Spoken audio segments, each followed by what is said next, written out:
News, analysis, opinion. They've gotten away with murder for 47 years. They're not getting away with it anymore. He started this. He's the one who should be paying for it, but it doesn't come out of his pocket. It comes out of our pocket. 101.9 and 94.1. My talk station. News Talk STL. From the Michaels Flooring Outlet Weather Center. Our first alert for Chief Meteorologist Steve Templeton. An isolated shower or thundershower, not out of the question. Very spotty, though, through about early evening. They'll fade into the evening and then dry overnight with a low of 66. A high of 86 on Thursday. It's going to be warm and muggy, partly to mostly cloudy for Thursday. Friday's mostly cloudy, 20% chance for a shower, mainly in the morning to early afternoon. Otherwise, a high of 81. That's the latest from the First Alert 4 Weather Center. I'm Chief Meteorologist Steve Templeton. This hour of Colombo Company brought to you by Gutter Pros. Water goes where we tell it. Call 314-656-7195 or visit them at gutterpros.com. Yo, this is Vic. Vic for Vets is proudly honoring our veterans. Every Wednesday at 11:05, you'll hear about that day's honoree and their incredible service to our country. Hi, it's Ken. You want to nominate a veteran? Send their name, service information, and story to me, Ken, at newstalkstl.com. Brought to you by Heroes Care, Alamo Military Collectibles, Gemini Wealth Group, Michael's Funeral Home, and Freddie's Market. Together, let's celebrate the heroes in our community. Vic for Vets, where honor meets gratitude.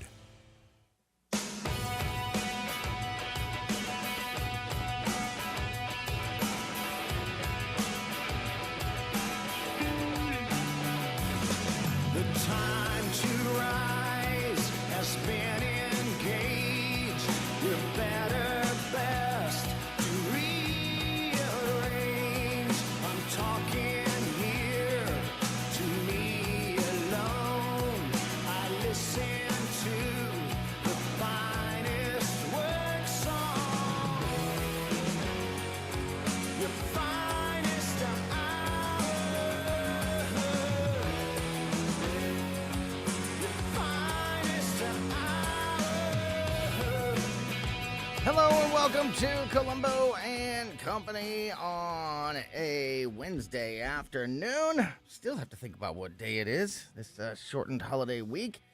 But thank you for being here with us. Tony Colombo in studio with producer Ashlyn. And a whole lot going on this Wednesday afternoon. Lots of great company coming over. We're going to get to all the important, serious stuff. We're also going to have a little bit of fun, as we do each and every Wednesday, to kind of break up the week for you.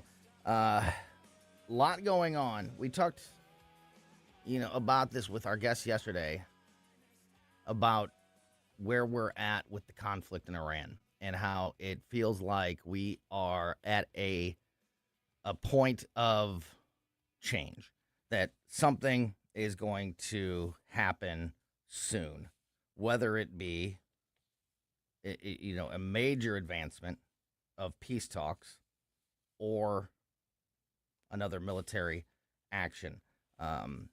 We've had this feeling come and go a couple times over the last couple months, but what I'm feeling as I read these stories and watch this play out every day, and I think unanimously, I think every guest I've talked to and every person I think on and off the air that I've talked to about this seems to have the feeling that this one is different, that we've reached a new level, that the idea of this suddenly getting brushed away as negotiations continue and it kind of lulls back down for a week or two, I just don't see that happening this time. I could be very wrong.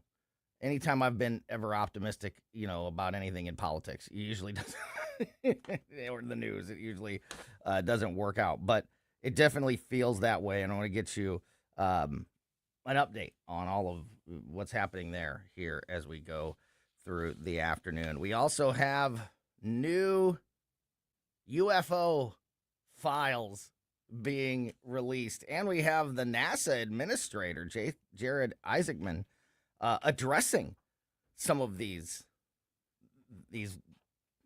reports and pictures and videos that have been released by the Trump administration. So that's always a good time. Looking forward to talking about that.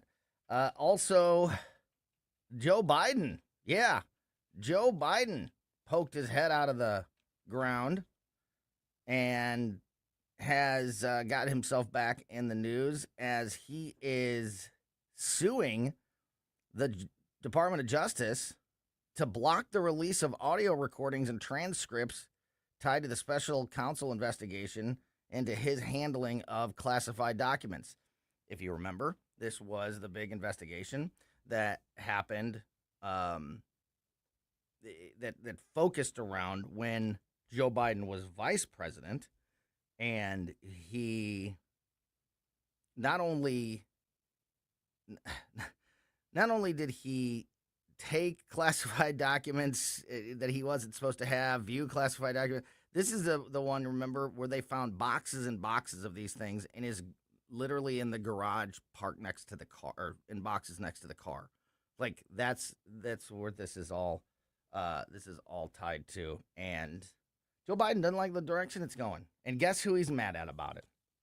You're right, Donald Trump. But so I'll tell you about his lawsuit against the DOJ and what's going on there as we go through the afternoon. This week is just a little bit out of order because of the holiday on Monday. Typically, it's Tuesdays, yesterday, that we talked to Mike McClary from Intervine, our big tech AI expert on the show. But we are going to have that conversation this week, today, on a Wednesday. And specifically, I mean, there's plenty of news. There's always plenty of AI stories and news to talk about. So we'll definitely get into those things with Mike.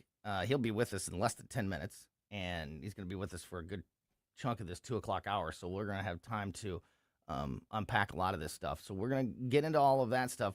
But I also specifically want to talk to him about data centers, because that word data centers is becoming like a hot button term. It's almost like, it's almost like it stands for something for people. Like you say data center, and it's like it's like the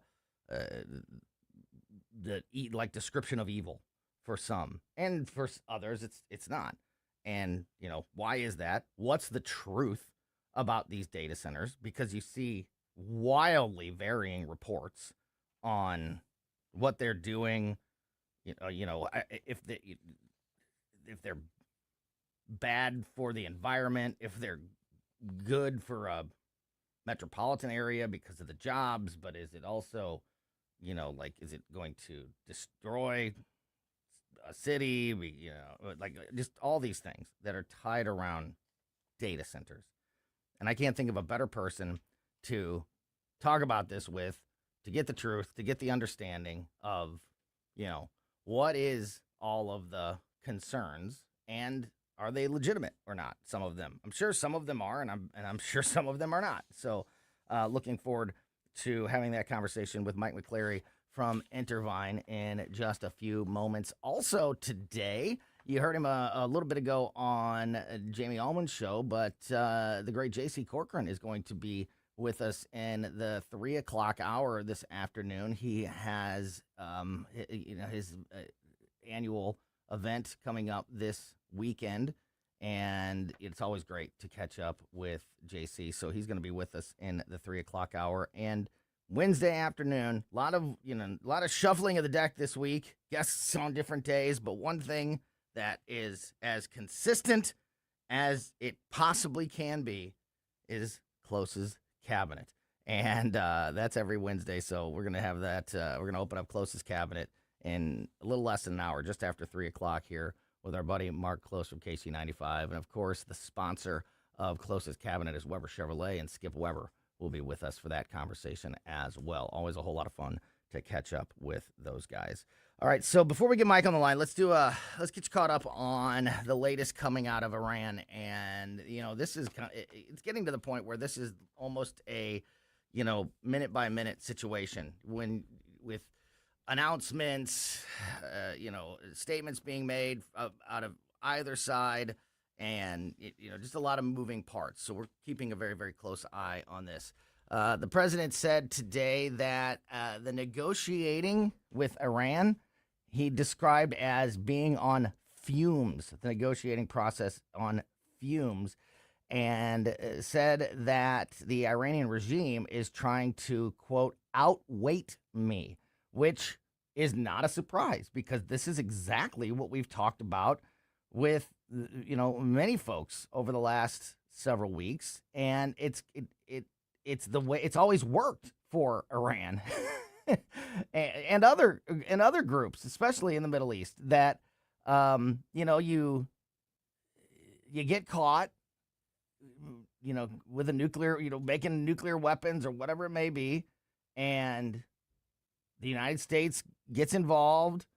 You get under the international spotlight. Everybody's all up in arms, no pun intended, and you let the inspectors come in. You sign a piece of paper that says you're going to, deactivate these facilities and whatever, and you kind of just put your head down for a couple years and just keep moving forward because the world loses interest, and specifically the United States loses interest. And then you're able to just kind of keep going along the same path, and it's just a little bit of a, little bump in the road. That is, I'm sure, what they are thinking is going to happen or can happen again. And hopefully, and I believe he is, hopefully this president is different than many in the past and will stay engaged in this situation until it is truly resolved.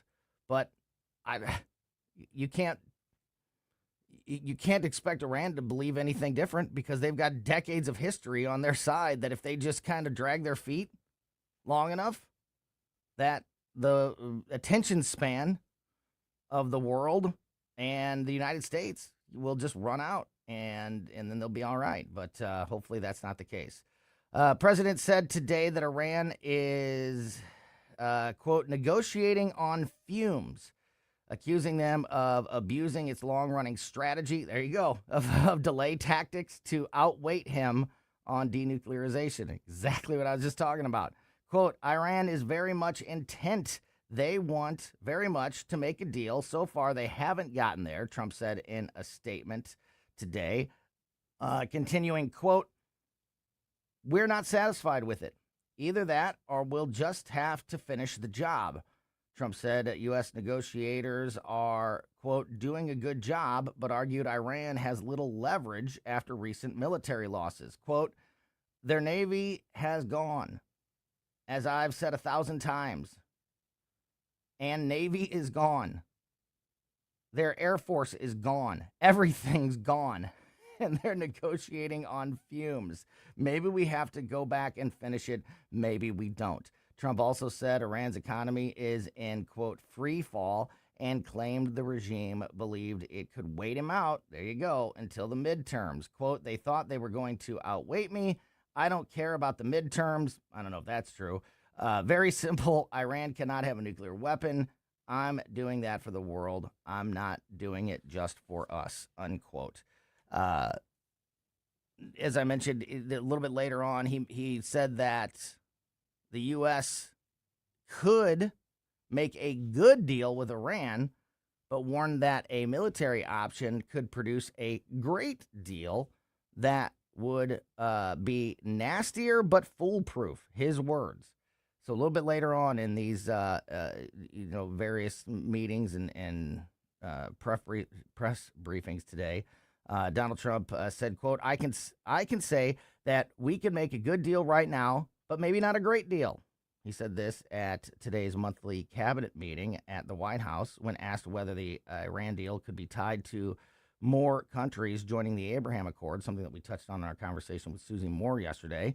Go back and check that out on the podcast. Get filled in on all that. Trump said that he would not disclose what is or is not contingent in the negotiations, but suggested that the U.S. still has stronger options if diplomacy fails. Quote, if it's not a great deal when I'm making it, because we can make a great deal with this guy right here, Trump pointing at Pete Hegseth.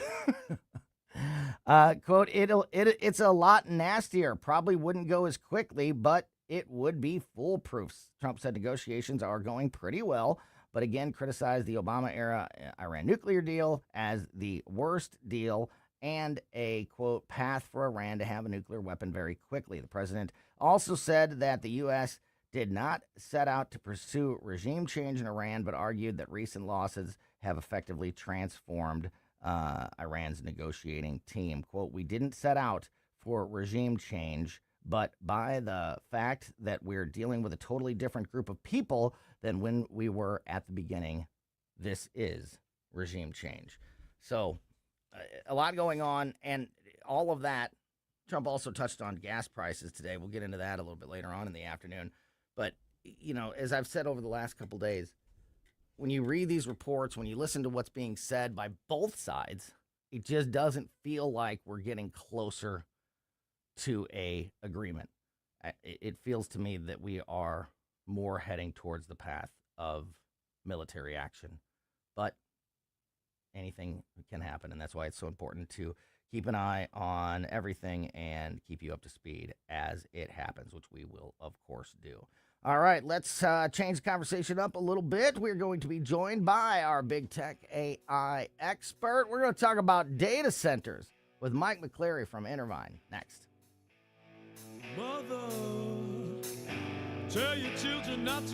Made in St. Louis for St. Louis.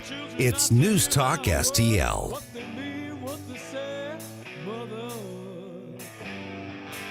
News Talk STL. Always streaming on your smart speaker, our mobile app, or newstalkstl.com. Oh, Hank, what a wonderful spider web you have built for us. I love this fabulous space we have right here in the corner of the kitchen. Thanks, Charlotte. I think I'll build us a vacation web in the coat closet. Oh, no.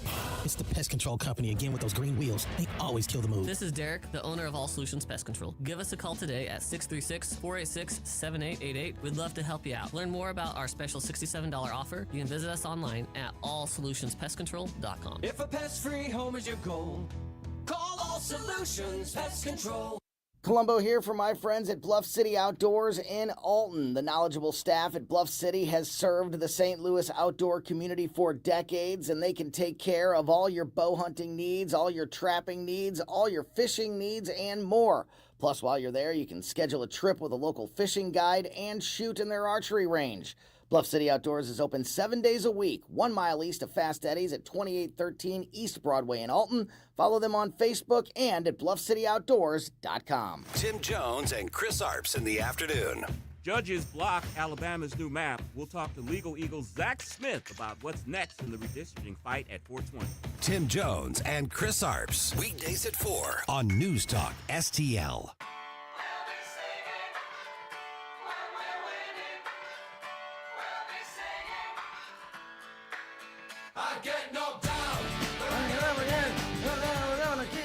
Welcome back to Colombo and Company on 101.9 News Talk STL. I am Tony Colombo in studio with producer Ashlyn, and joining us on the line now on a Wednesday instead of a Tuesday. We used to talk to him on Mondays, but now it's Tuesdays. But this week it's Wednesday. You got all that? Mike McClary from Intervine, our big tech AI experts, on the line with us. Mike, how are you? I'm great. Clearly, very there's clear. Kind of time warp going on right now. Yeah, no kidding. Yeah. Just rattled by the holiday week. It just does not feel like it should be Wednesday, does it? But definitely appreciate your time and for rolling with the punches with this weird schedule this week, my friend. Always lots to talk about, and I do want to. I do want to talk about other AI issues. I've been, promoting and teasing that we're going to talk about data centers, and we are. I want to dig into that, certainly. There's other things out there that I want to talk about as well, especially with the midterm elections coming up and then, the next presidential election in 2028. Even today, Gavin Newsom is making news about like his AI platform for his presidential run. So, I mean, this is getting to be like, I know we've been saying this for literally a year or more now, but I think it's really starting to sink in to everyone that AI is not only is it not going anywhere, but it's going to touch every aspect of our lives in the very near future. Right? I mean, am I exaggerating 100%. it there? No? Go ahead. Not at all. I mean, every single job out there is really already being impacted by AI, whether they realize it or not. And it's just a matter of time, if it hasn't been, that it will be. We're already seeing new jobs come up. What is it? An AI prompt specialist is a new job. Someone who knows how to prompt ChatGPT correctly in Gemini. And then lots of jobs from some of the big tech companies out there have been going away. But in reality, they were probably overstaffed. I think a lot of the CEOs are using AI as an excuse when they're trimming their payrolls. It's kind of become the boogeyman right now. And we're going to see politicians. Like you said, I saw Gavin Newsom came out with his own stance. It's not surprising that, he's pretty much going to take, you would think he would only be taking a stance against what Trump has, because that's kind of what he does. But we are seeing politicians on the left and right kind of coalesce around some type of stance on AI so that we can actually make sure that it doesn't completely disrupt our economy any more than it's already going to. Mm-hmm. Absolutely, man. The prompt specialist. That's probably a whole hour of a conversation alone right there, which is super interesting. But I also, one of those things, and this kind of ties in to the data center part of the conversation as well. We focus on, and we should, by the way, I'm not saying that we should ignore the bad news and the concerns out there with the development of AI, because there's lots of very legitimate ones. But we often talk about how it's going to take everybody's jobs. Mm-hmm. It's going to create jobs as well. There are going to be jobs created, and especially in the short term. And by the short term, I don't mean like in the next, just over the next few months or the next couple of years. I mean in the next 10 to 20 years short term, with the construction of data centers and power centers and all of the infrastructure that has to be put in place for these things. So there are a lot of jobs and growth that can be focused on as well, while we also talk about the jobs that could be phased out or changed or whatever it is because of this new world. And Tony, just because AI is used in a lot of jobs, it makes people dramatically more productive. We're talking 20 to 50 to 100 times more productive. It doesn't mean that you replace that one person now replaces 20 or 50 or 100 people. There's something, and I think I get the name wrong. I think it's called like Jarvan's paradox.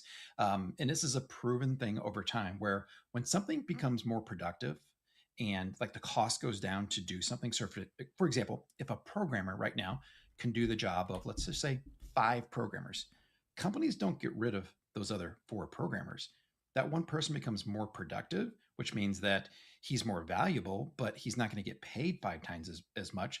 And so the cost for doing these things, like creating programs or maybe even providing customer service to people, the cost goes down, so more people use it. So the capacity stays up. And this has been proven 20 years ago, I think, when people started using AI in doing ultrasounds and radiology.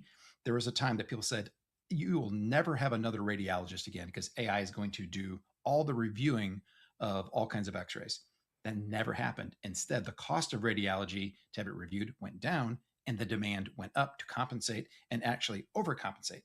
So now it's more accessible to people. Just like AI is, if you have a phone, you have access to AI right now. And so we're seeing the same thing happen, that it's just the demand many times with new technologies surpasses the loss that we have. I'm not saying it's going to happen necessarily. I'm just saying history with technology shows this to be the case. So there's going to be a lot more people using AI, which means there'll be a lot more demand for it, which means we need a lot more people even using AI to support that. So that's why I'm not 100% positive, but I'm definitely over the 60, 75% positive that we're going to see some jobs and come out of this that people aren't even thinking about right now. I like that if you have a phone, then you already have AI touching your life, whether you know it or not. Also, by the way, if you have a phone, you have a radio. That's because of the News Talk STL app, which is absolutely free.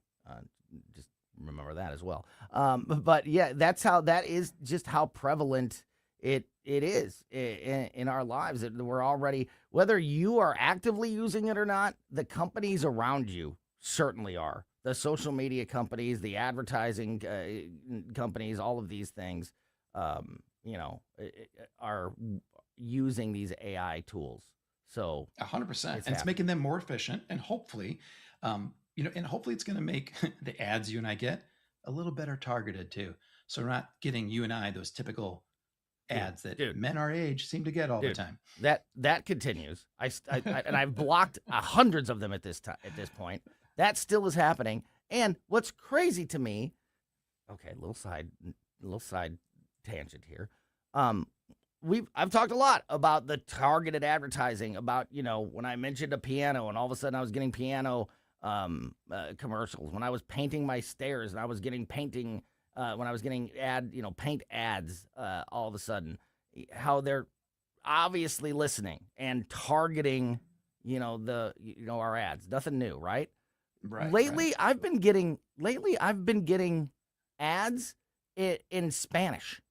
Like, and it's just, I don't speak Spanish. And I'm like, how can this phone and these ads be so tuned in to what I'm doing that, what was the one? Lasagna soup. Remember that one? When my wife made lasagna soup and I had never even heard those two words put together, and we talked about it, and then that day, I was watching a YouTube video and I got an ad for a local grocer, and in the ad they literally said, "Here's my best recipe for lasagna soup." Like, I'd never heard it before. Now I'm getting ads for it. So it's so dialed in and knows so much about me and what I'm doing in my life that I can get an ad about lasagna soup after having a conversation about lasagna soup with my wife, and then the next ad is in Spanish. And I don't speak Spanish. Like, how does it? Yeah, that is not AI. That is an advertising company who has capacity. You know what it's like in the radio business. You have a limited capacity of your advertising space, and sometimes they have too much capacity. And when they do, they start going down the rung. Like, they've hit all their Spanish-speaking people, then they've hit all the people who are dual language people, and then they're like, well, we have more advertisers willing to pay us for these ads in Spanish. We're just going to start showing to more people. And that's literally what happens in those situations. It's just like a spread shot. We're just going to throw it out there to as many people as we can. A sawed-off shotgun advertisement. Just cracks me up that I can get one that's so obviously specific to what I'm doing at that moment, and then one that just is like, isn't that AI? I don't even know what you're promoting, so I can't buy what you're selling. AI can be so incredible when it gives you like a really detailed, thoughtful response, and then sometimes it just doesn't even listen to your instructions. Hey, give me the news in the past 5 days. Sure, here's what happened back in February. I had another one, to your point. I had another one. See, this is what's great about these segments, because there's just so much to talk about, and I'm sure many people have dealt with this. I've talked about how the chatbot that I use is Gemini because it's in my phone, and I typically use it when I'm driving to kind of get an idea of what the news headlines are, so I can start to focus up on them, when I get to the office and things like that. I was having a conversation with Gemini, and I know that there's a thing now. I haven't done this yet. If you connect Gemini with, I think, like the, is it the Gmail or is it the Google Chrome app, or then it can do more for you. Yep. Right? Yep. So I haven't done that yet. But I wasn't talking about anything like that. I wish I had the transcripts. I was just asking a regular question about, like, what was the headlines out of today's press briefing about Iran? And Gemini kept answering, I can show you that image if you connect. I can't do that for you right now, but I can show. And I literally was saying to it, like, which is kind of cool that you could talk to it like this. I said, I don't know why you keep bringing up. I don't know why you keep bringing up Google Chrome, because it has nothing to do with the question I'm asking you. And then it replies like, you're right. I'm sorry. I don't know what I was thinking. It doesn't. But then it would do it again. And then until I finally said, do not mention Google Chrome for the rest of this conversation. And it didn't.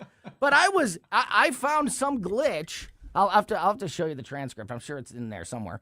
I found some glitch where I'm just having a conversation, and it's trying to, and it's like giving me this advice to do something for, so I can better view an image or something that I'm not even that I wasn't even talking about. So sometimes, as sophisticated as it is, you can still obviously find these little glitches in the system. And Tony, you were using the voice mode, right? Talking to it back and forth. Yeah. Uh-huh. Yeah. So I just had this conversation literally 2 nights ago with my family, taking our dog on a walk as we do every single night. They could tell I was frustrated about something. And my frustration was exact same situation that you had, but me using Chatty G, as I refer to him.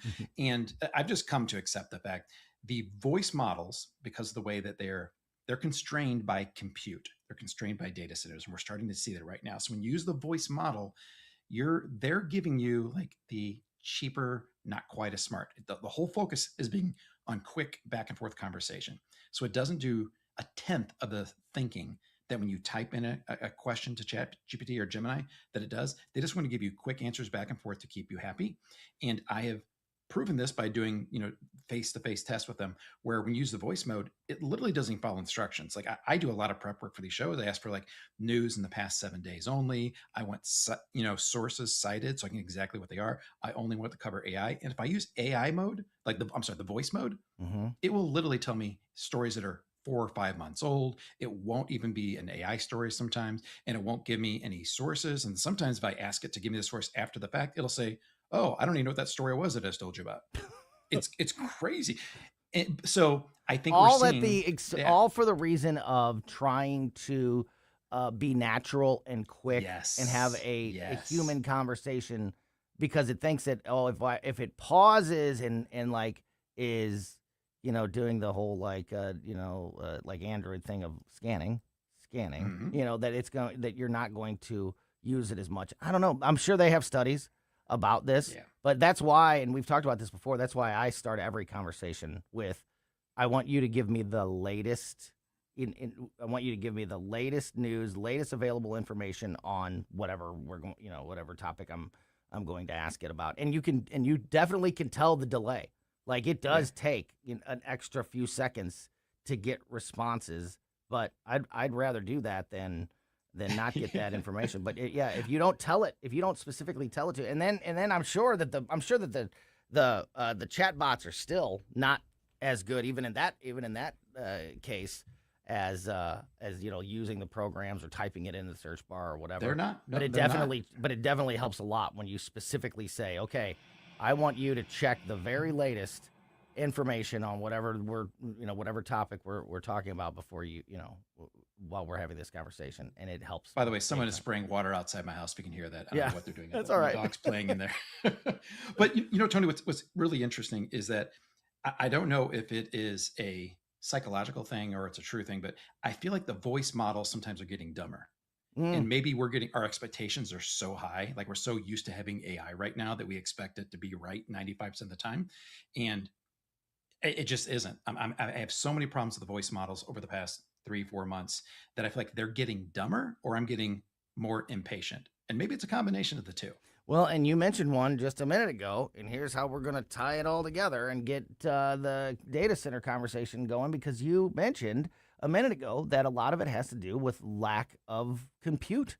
These companies need more power, which means they need more infrastructure, which means they need power plants and data centers and these types of things to be able to, correct me if I'm wrong, the technology is there. I mean, it's still obviously developing every day, but the technology is ahead of what we have access to now, because these companies, they're limited by the amount of power and the amount of compute that they have right now. Is that correct? And it's becoming a problem.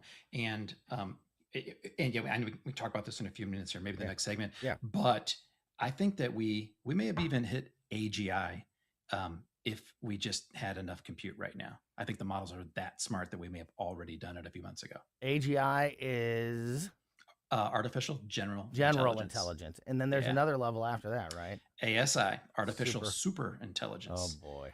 All right. But general means that it can be as good as any person, any expert out there. And I think it's already there. Yeah. And we're only held back by our power and infrastructure limitations. And I will make the case in the next segment why we need to take care of that. Man, you are a radio pro. We are talking to Mike McClary from Intervine.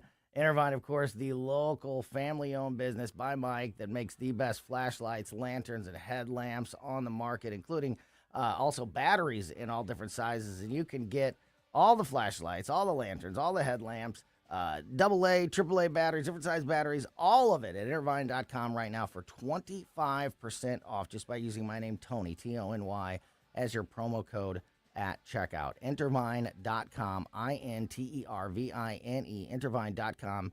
Use my name, Tony, at checkout, 25% off everything. We're going to continue our conversation with Mike McClary. We're going to talk about the the boogeyman, data centers, next. For podcast articles and more, find us on newstalkstl.com.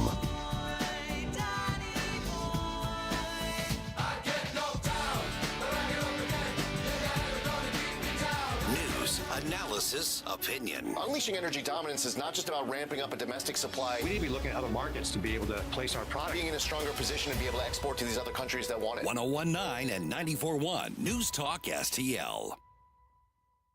Hey, it's Mike Ferguson. Mario's Donut Restaurant, that's your place to go for breakfast, lunch, and dinner. From mouth-watering sandwiches, omelets, delicious gyros, and Mexican dishes, to their revamped menu with cannolis, tiramisu, baklava, and danishes. And don't forget those famous donuts. Dine in or carry out, Mario's friendly staff is ready to serve you with love and care. Mention News Talk STL when you visit, or just visit mariosdonutrestaurant.com. To have a roof over your head, a nice roof over your head, is very important. That's Rick talking about his experience with Rhino Shield ceramic coating. We got Rhino Shield 18 years ago, and they're very cooperative on getting us the right paint. They were in and out and done in no time. Once it was finished, looked great. We were very happy with it. The main reason Rick called Rhino Shield is because it's backed by a 25-year transferable warranty. We've watched a lot of people get their house painted 3 or 4 times, and we haven't had to do any of it. I don't know about you guys, but I don't want to have to paint it every 5-7 years. Take a tip from Rick and put down the paintbrush and call Rhino Shield for your free evaluation. 877-25-RHINO. 877-25-RHINO. Or visit 877-25rhino.com. We got Rhino Shield 18 years ago. Financially makes sense, especially if it's going to last like this did. Still looks great. Call now. 877-25-RHINO or 877-25rhino.com. No pain, don't Rhino. Go Rhino Shield. Never paint your house again. Rhino Shield. Concerned about the condition of your windows driving up your energy bills? I was too. It's only called STL Windows and Doors. Call today for your free in-home estimate and start saving tomorrow. 314-277-5952 or stlwindowsanddoors.com. This hour of Colombo Company brought to you by Gutter Pros. Water goes where we tell it. Call 314-656-7195 or visit them at gutterpros.com.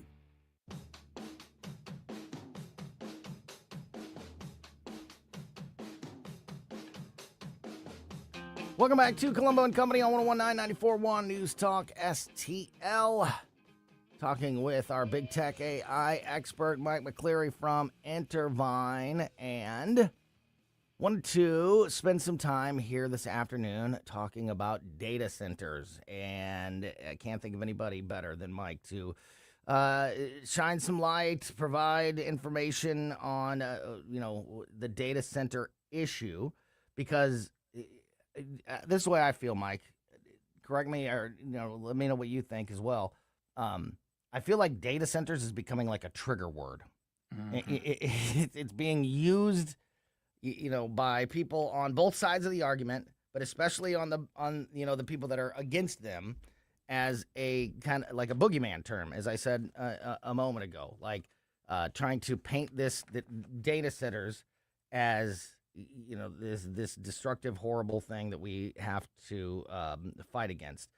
We also were just talking about how the biggest hindrance to the development of AI services and systems is the fact that we don't have enough power. We don't have enough power plants. We don't have enough data centers.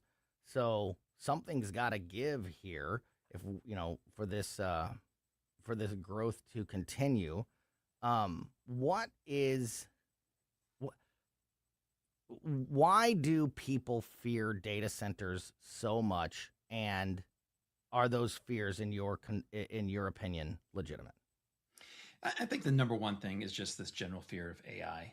People growing up in our day, we all saw Terminator, Terminator 2, maybe Terminator 3. Although I don't think I refuse to call it a Terminator movie. Every movie about the future doesn't, and every movie about the future and computers doesn't end well. So none of them, especially war games. So we've been conditioned to fear the computers in the future.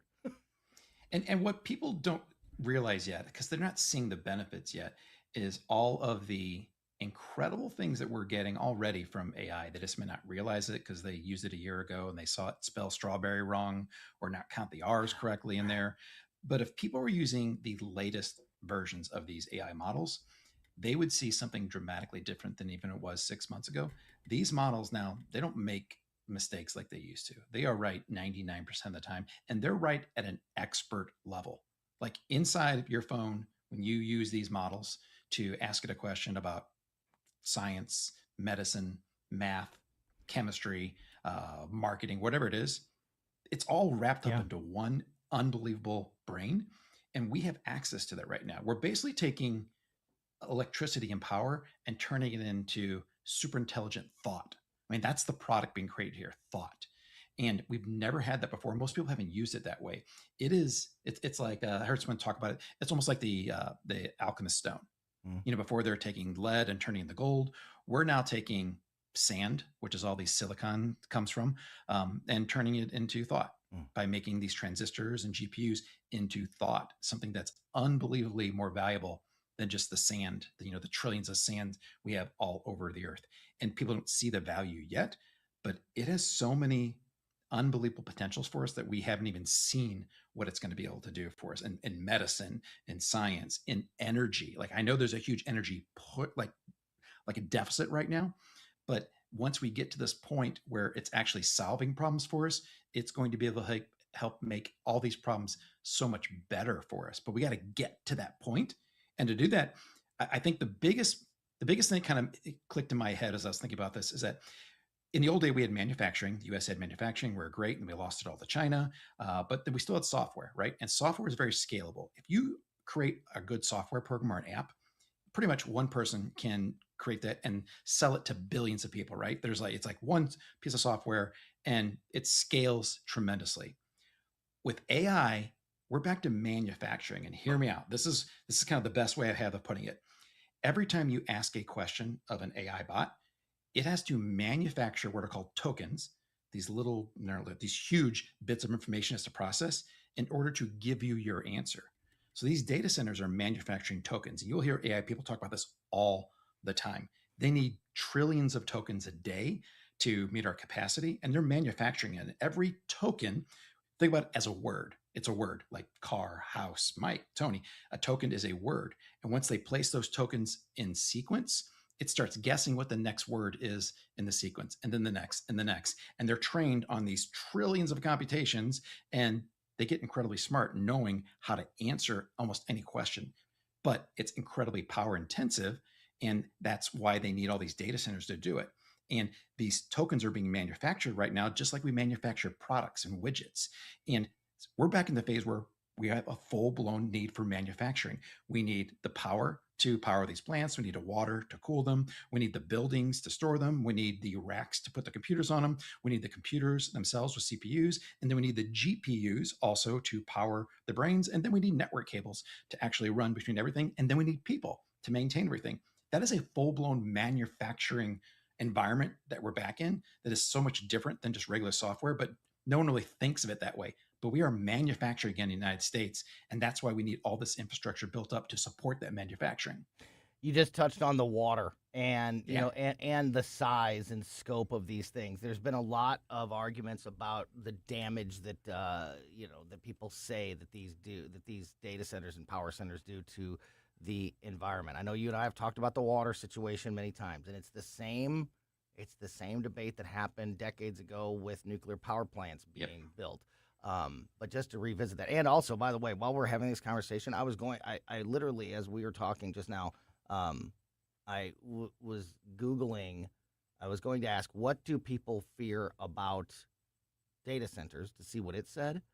And to your point about like how big of a fear and when I typed in what do people fear, the top auto generated search is about AI. It's the number one thing. What do people fear about AI? But anyway, can you talk about that? Those concerns from people that say, for every, square foot of data center, you're polluting a gallon of water for the rest of eternity. Is there any truth behind the concerns, the fears, the people reporting that we're polluting all of our water as we build? Yeah. So for the pollution part, no, that is completely made up, and it's no different than any other facility that uses water. The pollution's coming from old pipes, rusty pipes, leaks in machinery, things like that. That's where the pollution comes from. They're using this water to cool down machinery. The only thing that we have when we're done sending water through a data center is warm water. Right. That goes right back into the system, back into lakes or little, rivers, whatever it is, and it's make sure that it's purified, but it could be warmer. It actually creates some pretty good fishing spots. It does in the wintertime. It sure does. Yeah. Power plant lakes are great. Could there be accidents just like there are in coal power plants and, natural gas power plants? Of course there could be, but there's less of a chance with the data center because it's just cooling down CPUs and GPUs. That's all that it's doing. And now with the administration's proposals to force these data center builders to provide their own water and provide their own power, I think those two red herrings are kind of being taken off the table. But you don't hear people talking about that. Mm-hmm. Like that is the new guideline. They have to bring in their own power supply. Now, how do they do that? They do that with the same technology that could solve our water issues, and that is clean nuclear energy. We don't desalinate water. Only 1%, maybe 2% of the world's water is actually usable because everything else has salt all in it. And desalination, taking that out, is really, really costly. But what does it really well is clean nuclear power. It can take water and actually desalinate it for places like Aruba. Aruba has, they actually have like one of the first nuclear powered desalination machines out there. And you don't hear about it because there's nothing bad happens. It filters all the water. We can do That's that huge. much more affordable. That's huge. And we can solve that if we have these portable small microreactors that also use fusion and not fission, which is dramatically less risky than the old fission, which is what we use to make the bombs. What about if we already don't have enough power and we are trying to provide more power to the AI companies as we build these things? I know we can generate more power as we build these, but those things are going to be powered, especially in the short term. I believe one of the concerns is that a drainage essentially on the power grid and what's going to everybody else in the community being diverted, to these to these data centers and these power plants, at least in the short term, to provide the the service that they're trying to provide. Any truth to that? And what do you know about that situation? There is. That's one where power has a finite supply right now, right? Like it really does, but it's kind of our own fault. Like we have cut off our energy supply for the past 50 years, by limiting drilling, limiting we haven't had a nuclear plant built in 50 years. And you know how many people were killed with 3 Mile Island? Zero people. Yeah. Fukushima over in Japan, you know how many people died? I think 1. And we're actually talking about the long-term effects. Like they did studies. Fukushima is a little too soon, maybe the past 10 years, but with 3 Mile Island, even the Nuclear Regulatory Committee could not find any evidence of being long-term effect because they did what they needed to do. They had a meltdown, they shut it down, they followed protocols, everything's contained. We can't use that property for 100,000 years, of course. But if you ask anyone about 3 Mile Island, they probably think that thousands were killed. 0 were killed. Mm-hmm. But since then, not a single nuclear power plant has been built. And so we do need that. There is a deficit of energy. It's our own fault. And if we just decide that we're going to not allow data centers to pop up, then we're going to be having a deficit in another huge resource, which is AI. And so we need to get these nuclear power plants up and running. And I'm talking about the portable ones, the safe ones. They already have them. They're already building them. We're not talking years or decades. We're talking like a year or two, and they're going to start rolling out these smaller portable power plants, which will be powering the data centers. And so that actually is great. And they may have extra capacity to put back into the system even. So, Mike, we only have a couple minutes left today. Obviously, we're going to have these conversations and continue, to go in depth on these in the future. But for right now, what is your best 60-second answer to somebody that says that the data centers are a bad thing? They're dangerous for all of these reasons. What's your Cliff Notes answer to that question right now? All the fears you had about data centers, where there's polluting your water, are untrue. There's nothing proven to that. They're safer than other types of manufacturing facilities. People said they don't want manufacturing facilities in their cities, so put them out in the country. They're doing that with the data centers. Now they're saying they don't want them out in the country. So I don't know what we want, but these data centers are going to bring lots of jobs, lots of money. I make nothing out of this, but they're going to bring lots of jobs, and it's also going to be some residual jobs as well, supporting all the people working at the data centers. Do they have as many employees as a manufacturing plant? Absolutely not. That's just not the way that technology is. But are they going to have a lot of high-paying jobs still at the data center? Absolutely. And will it invite other high-paying jobs for people around that data center, because that's where there's going to be a little technology hub? Absolutely. I think the pros outweigh the cons 7-2. That's just my number I pulled out right there. 7-2. Well, I like it. Yeah. Just stick with it, because it makes it sound like you've really, listed them out there. Exactly. And we'll talk about this also in the future, but the idea of where it gets built, and it's gonna, you build it in the community, and it's loud, and it creates traffic, and it's dangerous, and all this. Let's, okay, we'll put it on the outskirts of town. Oh no, now you can't do that either. We don't want it. You're taking advantage of the country folk. Yeah, I actually agree with the concerns of, like, nobody wants to have a data center, popping up a quarter mile from their house and all the traffic 100%. and all that. Yeah, I agree with that. And I don't want it to be plopped on, on somebody's farmland, obviously. But I do agree with that being a concern. But there's easy ways to find the proper place. We can solve every one of those problems, Tony. The problem is you solve one, and they're going to list two more that they just came up with. Great stuff, as always, Mike. And we still have just scratched the surface on this conversation. That's why it's so important to continue to make sure that we are having them. Mike McClary from Intervine, appreciate your time as always, my friend. We'll talk to you again soon. Thanks, guys.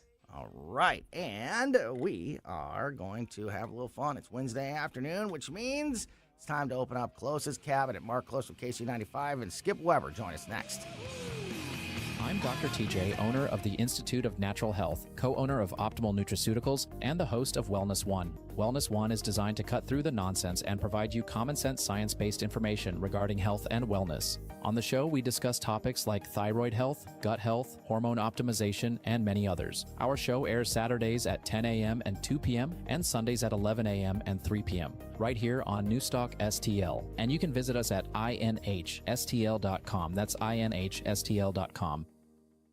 If fishing is your passion, you need a shop that shares it. 367 Bait Shop and Fresh Fish, family owned and operated by brothers Ty and Tony Baker, has everything the serious angler needs. The widest selection of catfish bait, fresh fish, and quality fishing supplies, all at prices that won't break the bank. Their knowledgeable staff is ready to answer your questions. And while you're there, don't miss their delicious fresh fish fries. 367 Bait Shop on Benham and Spanish Lake, or visit 367baitandtackle.com. This year, America turns 250, and News Talk STL is celebrating our nation's semi-quincentennial all year long. News Talk STL, #1 for live and local Soros-free talk, with proud supporters of our 250th birthday celebration. Duchenne High School, Moolah Yomo, and Mobile Magic Auto Body. 250 years strong, and we're just getting started. 1019 and 94.1 News Talk STL. License number GL250000615. You're cooking dinner. The lights go out. You flip the breaker and forget about it. But what if it keeps tripping? Trips once, your breaker's doing its job. Keeps tripping? That's a warning. Bad wiring or something worse. Do people just keep flipping it? Most do, until they can't anymore.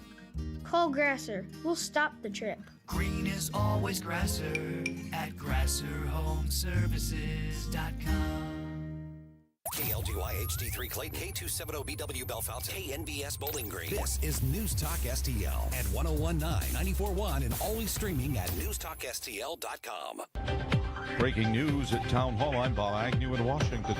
President Trump at a cabinet meeting today at the White House taking questions from reporters about where the administration stands on negotiations with Iran. They're negotiating on fumes. But we'll see what happens. Maybe we have to go back and finish it. Maybe we don't. President Trump telling reporters at the cabinet meeting that he is not satisfied with the current Iran deal. The president asked about a timeline. Right now, I think it looks like they want to just make a deal. They want to. They have. I don't think they have a choice. They're just going back to the internet because they're getting clobbered. Their economy is in free fall. Laura Winters reporting. The Congressional Black Caucus calling on major U.S. corporations to push back on Republican redistricting efforts. The Black Caucus has sent letters to more than 250 companies asking them to condemn redistricting efforts that the lawmakers call coordinated efforts to silence black voices at the ballot box. Several states have moved to get rid of congressional districts represented by black Democratic lawmakers. That is Donna Warder reporting. Another giant leap for mankind with NASA plans to deploy the Blue Moon lunar lander sometime this fall. Moonbase 1 will be the first privately funded lunar lander mission in history. NASA Administrator Jared Isaacman says Jeff Bezos' Blue Origin cargo lander will carry payloads to make a permanent manned moon base feasible. Rideshare drivers organizing in Massachusetts. The App Drivers Union could eventually represent nearly 70,000 drivers statewide. Drivers for apps like Uber and Lyft say many have been struggling with rising gas, insurance, and maintenance costs and sudden deactivations. Organizers say workers are also worried about the expansion of self-driving vehicles. Lyft and Uber issued statements saying they plan to work in good faith with the union and state regulators as the process moves forward. I'm Jennifer King. A winning session on Wall Street at the close. The Dow was up 182 points. More on these stories at townhall.com. Diabetes, high blood pressure, anxiety meds, everyone's on them. If you're a 50-year-old male, maybe a bit porky, and you may even have type 2 diabetes, $1 million of term insurance may only cost you about $200 a month. Call Term Provider. Speak with Big Lou at 800-555-2085. Big Lou will find a term life policy for you even if you have type 2 diabetes, are overweight, or have high blood pressure. Term Provider has helped thousands of people like you who think they can't afford term life insurance.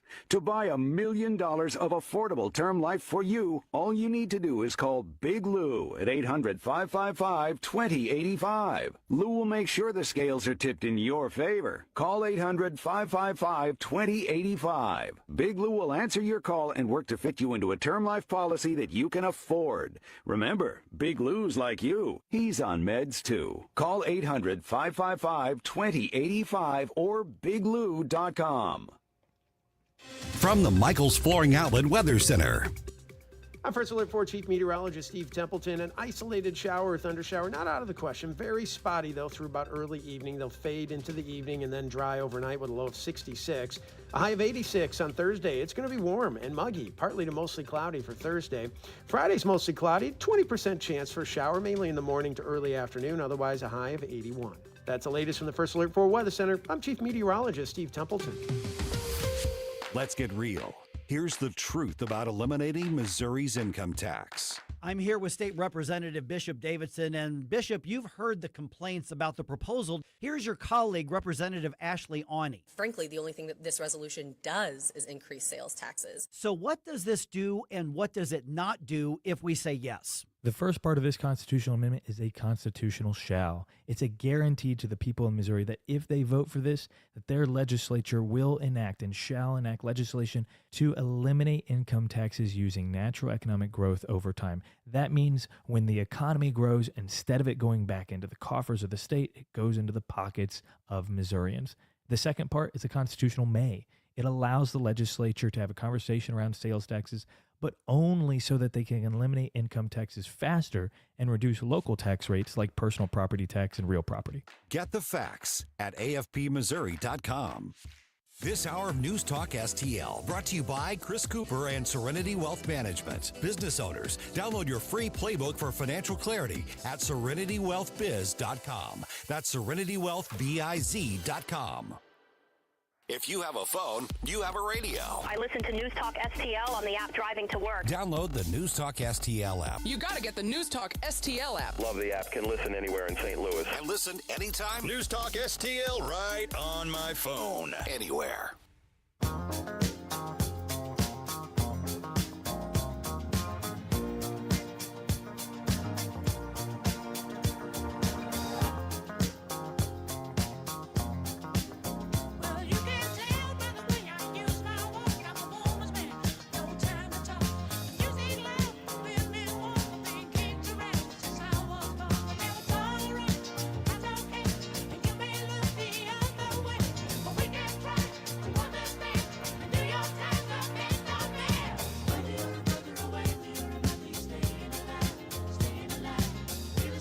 Welcome back to Colombo and Company on 101.9 News Talk STL. Opening up Klose's Kabinet with the Bee Gees this week. And I will explain why in just a moment. But first, let's get the guys on the phone. Mark Klose from KC95. Marker, can you hear us? All good, my friend. And the sponsor of Klose's Kabinet, of course, is Weber Chevrolet. And Skip Weber is with us. Skip, how are you? I'm doing great. So, I'm not a big disco guy. I was born in the 70s, so I wasn't really around, for that whole thing. But there would just always be something cool about the bass line and the groove of that song. But the reason I started with that today is because I don't know if either of you have come across this, but it has been all over the news that Barry Gibb passed away today. He did not. He is alive and well. He's had to put out a statement about that because it's the latest, and this is kind of becoming a trend. And I remember maybe this is just like a fad that comes and goes, because I know this has happened before, but there's this new fad of celebrity death hoax. And to see if you can, get your death hoax to gain steam and get reported on. And there were a lot of reports earlier today that Barry Gibb had passed away, and he hasn't. So if you've seen that, no worries. Barry Gibb is 79 years old, and according to a statement that he had to put out because of this news, he is happy and healthy and living life at his Miami area home. So, yeah. What do you, Mark? What do you think about a celebrity death hoax? And I guess we can talk about the Bee Gees also a little bit. There's a group I don't think we've ever really dug into. But what are you doing in your life if you have enough time on your hands to say, hey, I wonder if I can create a fake death hoax and get it to catch on and go viral? The problem, I just talked about this probably the other day on HD2, and that is they're coming out with the reunion of all time. Led Zeppelin hits the road, and they've got the complete layout, and they'll have cities and where they're going to be playing and all that. It's crap. I saw another one for the McDonald's buffet at Lake of the Ozarks, and they had a picture of a buffet with McNuggets on it and everything. Total crapola. So, basically, anything you see online, it sounds ridiculous to say it, but just don't believe it at first. Absolutely try and get it vetted, because they're putting this information on, and the quality of the stuff they do with AI. I saw one, it was a polar bear fighting a Bengal tiger. And I'm like, where on earth would a polar bear run into a Bengal tiger? It's like they're kind of different the zoo. Parts of the world. The zoo. Yeah, the zoo. Thank you. That's what it was. And they're selling tickets to the fights. St. Louis Zoo in the duck pond. But they're just throwing this crap out. But that, and you kind of brought it up. Who's got time to do all this? What are you doing in your life that you can sit down and put all this stuff together and AI and do all this audio video stuff? Get a hobby. Maybe get a job. There's an idea. I don't understand it. This is perfect timing, Skip, because we just had a long conversation with our AI expert, who's usually with us on Tuesdays because of the week being a little funky with the holiday, had to move some guests around. So we just had our big AI conversation a few minutes ago, and I have some AI stories for you guys as well. But Mark is right. Like you can not only can you make like concert posters and announcements that look legit and perfect. You can make concert footage that looks legit, like Steve Perry on stage with Journey. You know, like go ahead, Skip, go ahead. I would say that more stuff that you see on social media right now, maybe not on YouTube, but it's going to be there soon. But on social media, certainly, I would say more stuff between videos and pictures is AI than not. Mm-hmm. Yeah. Even if you're not trying to fool somebody, if you wanted to say, hey, here's a shout out to my favorite celebrity whose birthday it is today. Mm-hmm. It's probably an AI generated picture of him. Right. Because it's all about getting clicks. It's all about getting clicks and views. And if you can and stories and reviews and all this stuff is all done by Grok and teams. It's not just even pictures. It's all horrible. Mm-hmm. And I think I'm hoping that it kills social media. Yeah. I don't know that it can with the addiction of it because social media has become, and I use it all the time, okay? It's how I get people listening to my show and stuff on the other station and all that. But, Saturday nights, 97.1. It's all right. But it's exactly. But it's just not good. It's not good. It fuels a lot of the rage we have in society. It fuels a lot of the divisiveness, because if you're discussing something online, it descends into nothing much faster because you're not in front of the people anymore, or you're not talking on the phone with them. It's just different. I don't know. I think it would be good to not be there, but I don't know if it'll kill it or not. But you're right. It's who knows? How many times has Eddie Murphy died? Right. Yeah. Once a month. Yeah. It probably is. You see that all the time, and you get somebody that's like me or Mark that's not on it that much, but on it just enough. Yeah.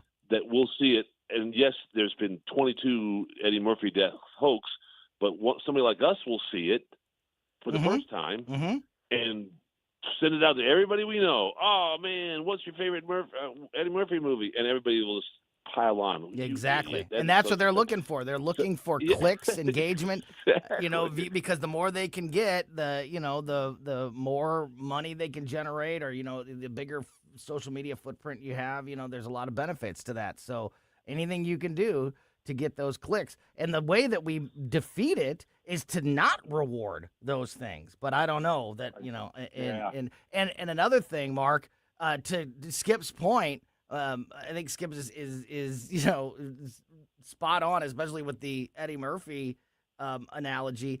This is like a perfect one, the Barry Gibb one, because somebody just well known enough that it would be a big enough story that people would be clicking on, but just random. Like if I'm Barry Gibb sitting at home, 79 years old in Miami, reading about my own death. Like I would why me? Exactly. How random is it?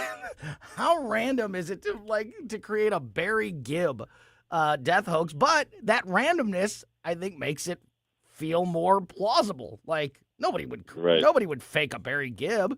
Eddie Murphy, sure.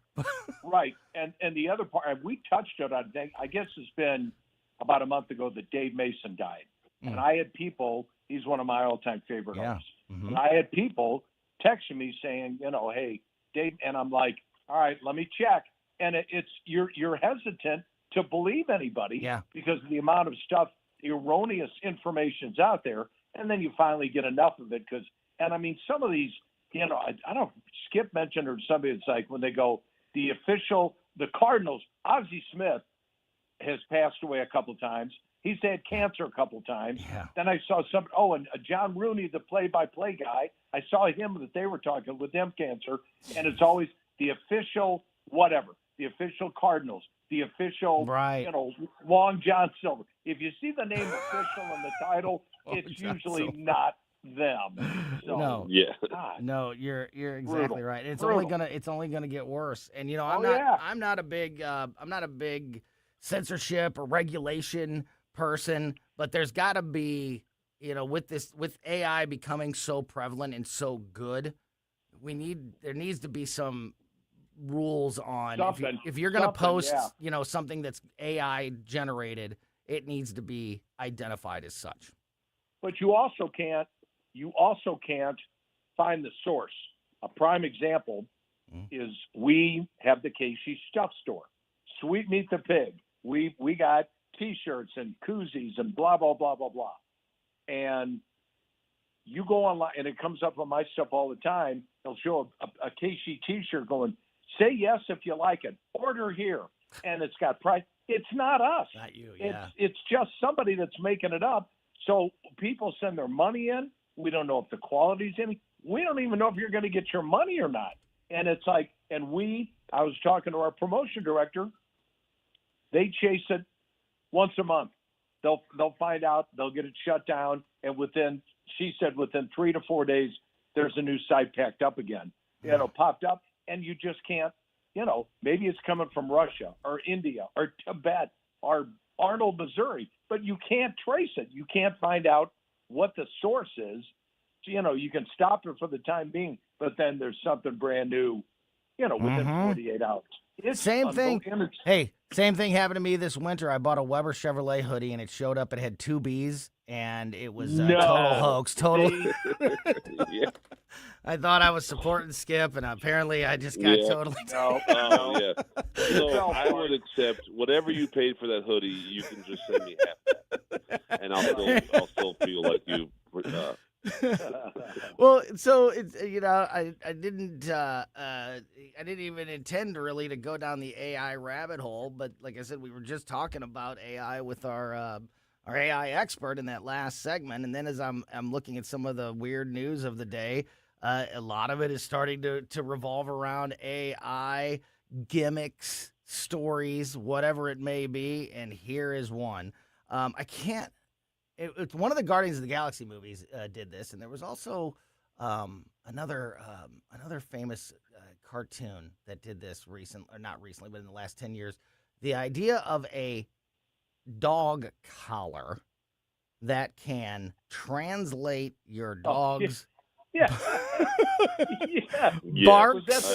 barks, growls into language, and there's a new this product is out there. A startup tech company in China, you guessed it, just launched a new wearable device for pets that claims to translate animal emotions into human speech with what they claim from their studies 95% accuracy. Yeah.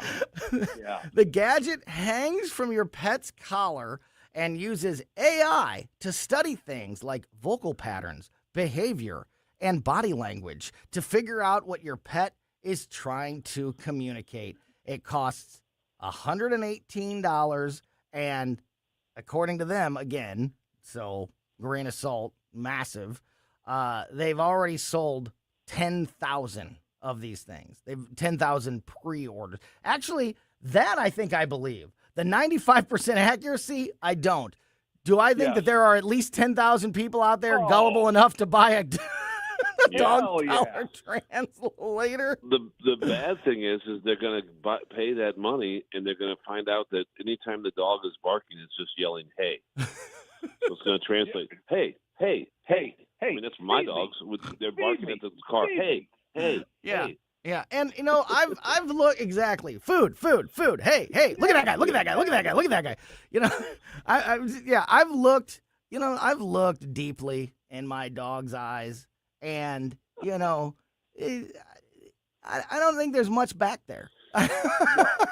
I think it's food, squirrel, sleep. Yeah. Sleep.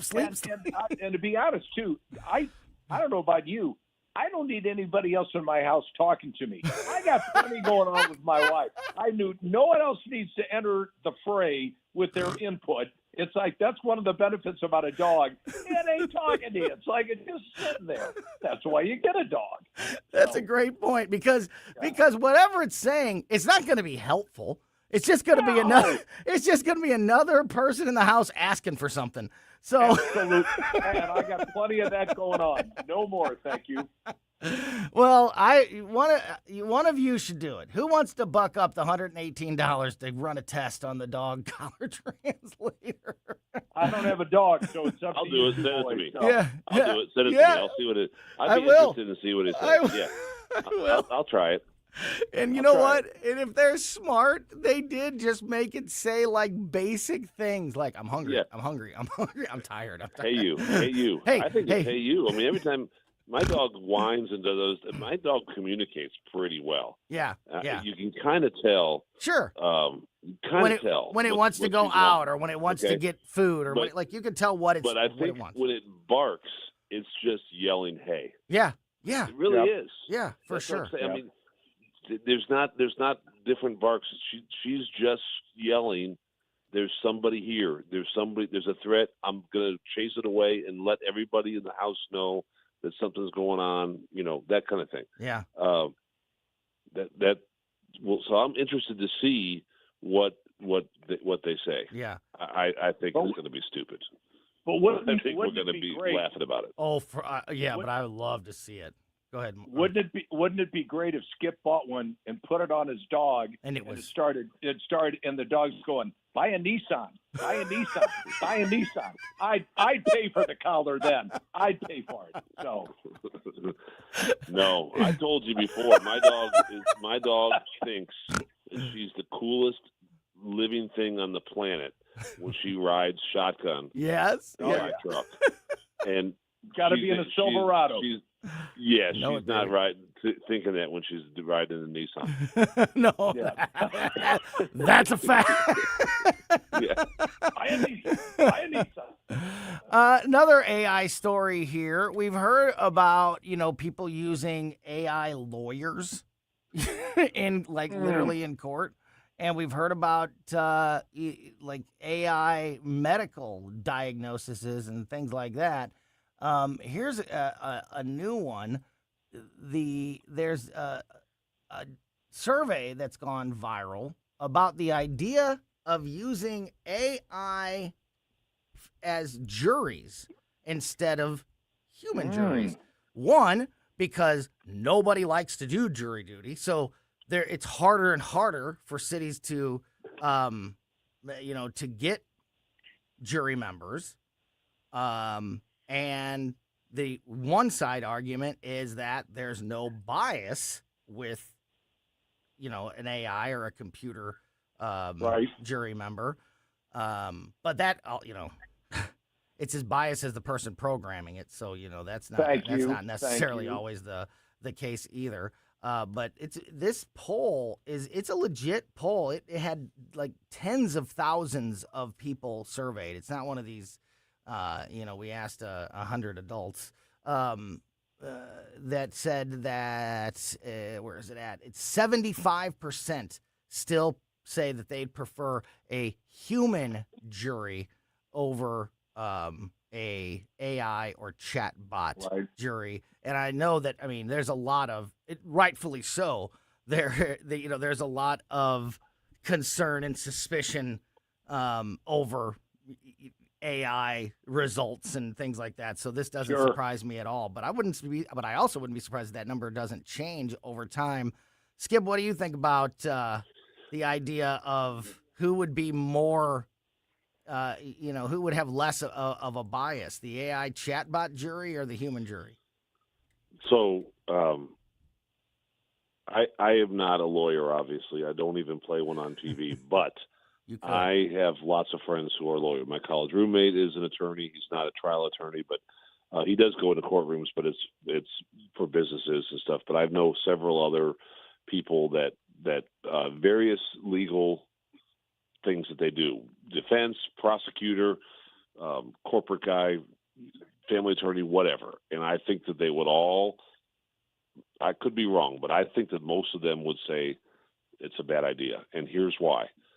You're not guaranteed. The beauty of our legal system is you're not guaranteed a trial of the truth. You're guaranteed to be tried by a jury of your peers. Yeah. And the worst thing about some of this stuff is when you have somebody who's not represented in the jury. And jury selection is a huge thing for the defense, for both really. But, I don't want to get into politics, but let's say you look at when they tried Trump, they picked the court. The jury was nothing but people that hated him. Of course he was going to be guilty, whatever much the case, okay? But the point is you're guaranteed a jury of your peers, and your defense lawyer will do his best to get people sympathetic to you.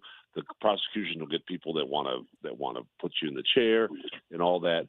And that prep work, I think, is part of what makes our system great. And then how you present stuff to people in court. I mean, I want everybody to get what has coming to them and to not get punished for being, if they're not guilty. And I think that the system we have is a good way to do it. I think you get both of those happen. People get punished when they don't deserve it, and people get off when they do deserve it. But those are the small percentage of what happens. I think that's just my opinion on it. And I think if you get into something impartial, where now your lawyer is putting input into a computer that's going to spit out, you're no longer saying, "Hey, this person, is accused of, doing this, but they were defending their child." Yeah. And so you don't have any moms on the jury that says, yes, this is right, that he should defend his child, or he or she should defend his child. That kind of thing. When that goes out, I think that the greatness of our legal system goes down a notch. That's a great point. Like, the context of the situation is not something that is black and white and can be properly, explained or hashed out by a computer program. Our founding fathers, in those days, you talk about wealth discrepancy now. Think about it then. Landowners versus not landowners, and the people in the cities, and the lawyers and businessmen versus farmers. I mean, it was way bigger, and that's why they specifically said jury of your peers. Mm-hmm. If you're a farmer that's accused of this, then you're going to be tried in front of farmers. Mm-hmm. You're not going to be tried in front of a bunch of bankers in Philadelphia. Yeah, absolutely. That's what they said, and that's what I don't think that the AI is a solution to that, in my opinion. Yeah, and I think that's a great point. And like I said a minute ago, Mark, also the people who want to say that that AI is not doesn't have a bias or whatever. Well, it's as biased as the person that programs it. Like I said, until I trust, and I don't know that if that would ever be, that there's truly no way to manipulate or put a bias into something, a computer program like this. I think I would stick with the human jury as well. What do you think, Marker? No, I agree, and it's AI to me. It's kind of like the internet was. It's the Wild West, and they're making up the rules as they go along. In other words, it broke really big, and it's been out for a while. But I mean, it's kind of but it's really getting it broke a while ago, but it's like it's catching on now. It's getting closer and closer to being like an everyday part of our lives. Sure, but it's like you said, the rules, the regulations, the laws haven't been able to keep up with it because it's changing so much and moving so fast that it's like, all right, there's got to be some kind of a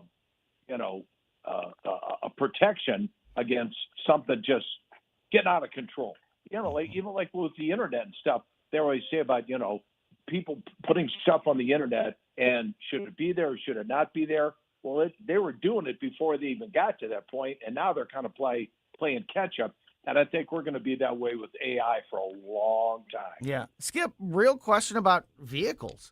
I'm sure that there's been talk, and maybe it even exists already, about AI systems being built into the dashboard. I mean, you can already connect your phone and that's what the self-driving cars are. Yeah. Waymo. I mean, Yeah. honestly, Waymo, yeah. in my Silverado, okay, I can get on to 270 or 255 in Columbia, and I can drive. The farthest I've gone is I've gone to Dorset. If you know how far Wow, that is from yeah. Columbia. Wow, yeah. Without touching the wheel. Holy. Without touching the wheel, the brake, or anything. Because once you're on a highway that's in their database, the rest of the car, it knows everybody around you. You know, it slows you down. It moves you over to the middle lane if there's nobody in the lane and you're not, it doesn't let you drive forever in the fast lane. I mean, it does all that stuff. Wow. And it took me a couple times to do it to trust it, but it works. Now, it only works on highways because they don't want to deal with stoplights and stop signs and that kind of stuff. Yeah. So, but that's my truck, which you can buy anywhere. This is not the cabs that you see. There's a few cabs that will go anywhere. But it's only as good as a database. But if it runs into a problem, the seat vibrates and the steering wheel flashes, and it gives you a decent amount of time, a second or two, to get your hand on the wheel because it says, "I'm done. I'm out. We don't. Right. I'm not in control." Yeah. But that's been going on, and that's not new for this year. I drove that on Interstate 35 in Dallas, Texas. Shoot, 4 or 5 years ago, and it was out then. But they say that it really, really, really helps crash avoidance, because it also, if you start to fall asleep or start to close your eyes, it shakes and wakes you up and disables. It's monitoring it can see the pupils of your eyes. The car can. That's such a good one. Does not let you read something. You have to still watch the road, but it's controlling the car. That's one I really like. I don't like. Yeah. I'm more of a let it do everything, or don't like. I don't like the ones that will push you back into the middle of the lane if it thinks that you're, or the ones that will speed up or maybe brake for you when you at a distance. The one thing that I do like though is if your eyes are off the road, one that if it will automatically brake for you, to avoid a collision or because you're getting way too close. I do like that, but yeah, because they make you watch the road. The stats that they've been able to research, the accident avoidance is exponentially better. It's the computer in the car plus you is better than you by yourself. What about if the you brakes on and avoiding the collision? What if you put the AI collar on your dog and let your dog drive the car now that they can speak? Then we've got it all tied together. I would much rather my dog be able to drive. Boys, we're just about out of time. I'll sit in the passenger seat. I don't need to know what she's saying. Exactly. Marker, before we wrap things up, what's the latest KC95? What's the latest with the band? What's going on? How do we go out and see you? Well, we're going to be, as I said, we've been wrapping up 3 weeks off. We're going to start June 5th. We're going to be, we got 9 gigs in June. We're going to be on both sides of the river. We're going to be everywhere. One of our big ones is June 9th. We're going to be at Faust Park. This is like our 3rd or 4th year. Faust Park. It's on a Tuesday night, 7 to 9. It's free. You can bring a cooler. You can bring your lounge chair and hang out and watch us. No glass. That's all they ask. They have food trucks there and barbecue. It is a really good time because it's just, I love rock and roll. I love live music, and I love it best when it's outside. Amen, I don't know why. It just takes on a whole new feeling or something. So if you want to follow us, Close Quarters 2Ks, as I said, we're going to be out a bunch in the next couple months, and we'd love to see you. And Skip, what's the latest with Weber? Well, we got the end of the month coming up now. All our great specials and all the great deals we've got. They always, have a sunset at the end of a month, but anytime a month ends on a weekend, we got that following Monday. So May deals end on June 2nd, I guess, whatever Monday is. So through Monday, and I look at the amount of traffic and the amount of deals we've done just this week, and I know people are excited about how our pricing is and what our selection looks like and all that. Now, we lost Monday because we're closing Memorial Day, so that's probably a little bit of it. But, if we didn't have great things happening, we wouldn't be as busy as we are. And I do got to say one thing, Mark. I have one bone to pick with you about the Rock and Roll 500. It was amazing. It was the best ever, in my opinion. Yeah, that's awesome. There's some omissions that I don't understand, but who cares? There were such great things. But, oh, man, why were you off all day Sunday? That was so bad because it pushed it to late Monday, and I missed the top 20 because I had to go to a dinner. I could not believe it. Legitimate complaint filed. I appreciate it. We were actually on Sunday. We did come back Sunday night from 6 to midnight. But during that Sunday, I knew that. I knew that. But the being off all day made it go later on Monday, and I just couldn't believe it. So like 9 o'clock, and I know you're normally in bed by 8, so I know that really kind of messed things up for you. But we've gotten such great response. If you want to see it and you want to see the lineup, it's KC95.com. Johnny did a phenomenal job picking out the 500 songs, and people are just got fired up about it, and it's great. And 50 years at one radio station. That's just crazy. Yeah, that's amazing. If it's not a world record, it's got to be close to it.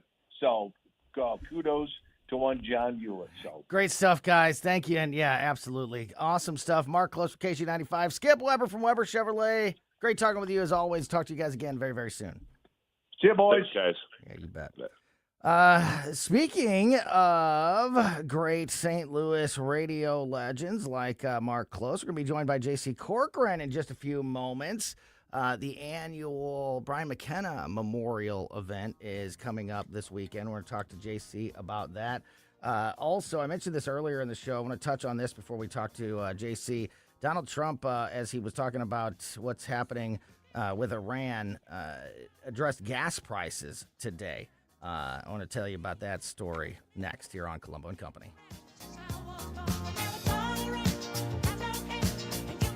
Watch us on our live stream using Rumble, Facebook, and Twitter.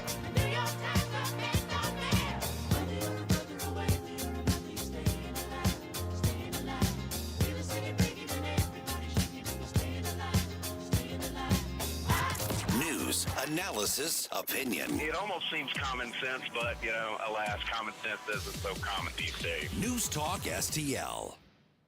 My doctor said I could use something called a biosimilar. Then she told me what it is. A biosimilar is a type of biologic medication. Just like brand name drugs have generic versions, original biologics can have biosimilars. So I asked what the benefits are and if they work the same. Biosimilars have the same safety, effectiveness, and quality as the original biologic. They also offer more medication options at potentially more competitive prices. My doctor said I could learn more at fda.gov/biosimilars.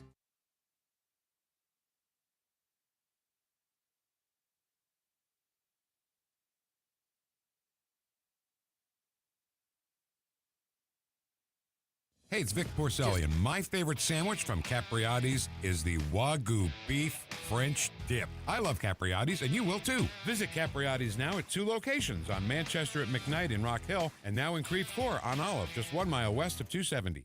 Missouri's laws are clear. Unregulated gaming devices are illegal. Companies have been telling businesses that gray market machines are legal. That's wrong. Don't be scammed. If you have these devices at your business, you could be subject to criminal and civil penalties. Unplug and remove these devices today. If you've been approached to host illegal gaming machines, call now 800-523-1434 or visit ago.mo.gov. Sponsored by the Attorney General's Office. On the next Larry Connors USA. The story behind the story. May 2011, a major outbreak of tornadoes. Hardest hit, Joplin. Larry Connors USA. Now weeknights 6 until 8 on News Talk STL.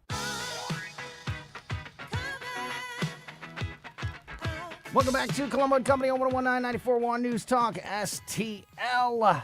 Great conversation there with Mark Klose, KC95, Skip Weber from Weber Chevrolet. As I mentioned, J.C. Corcoran will be alongside here in just a few moments. First, back to a little bit of the news of the day. Started the show with a full update from the Kabinet meeting and the press briefing. Donald Trump and the administration giving a major update on the situation in Iran today, which, again, go back and check out the beginning of the show on the podcast if you missed any of that. It feels to me that we are not making progress when it comes to the negotiations, the peace talks, and I think that there is going to be. I think that we're about to enter a new phase of the situation with Iran over the coming days. So something that we're going to continue to keep a very close eye on. One of the things that the president was pressed on this morning was gas prices. The president said today that gas prices will, quote, come down a lot. That's an official term. After being pressed on the economic pressure to reopen the Strait of Hormuz, quote, it will come down a lot. It will come down to where it was before. This was during the monthly cabinet meeting this morning, speaking with the press. Americans are still seeing higher gas prices, with some paying around $4.45 a gallon, but Trump noted prices had previously fallen below $2 in some places and predicted that they would return to those levels and even lower, quote, shortly after the whole excursion ends, saying, quote, we had gasoline down to a very low number. I think we'll be hitting that number. The president also downplayed the economic pressure on the U.S. from disruptions in the Strait of Hormuz, saying that America, quote, has plenty of oil and is making energy available while the key shipping lane remains affected. One of the many issues and layers of this that we will obviously continue to keep an eye on and keep you up to speed on as we go through the rest of the afternoon and the coming days here on Colombo Company and throughout News Talk STL. All right, as I mentioned, J.C. Corcoran is going to be live in studio with us. The Brian McKenna annual memorial event is coming up this weekend. We're going to talk to J.C. about that and more next.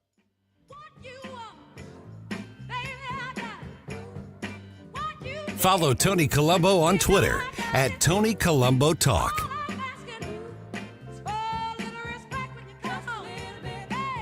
Life's legal challenges deserve experienced representation.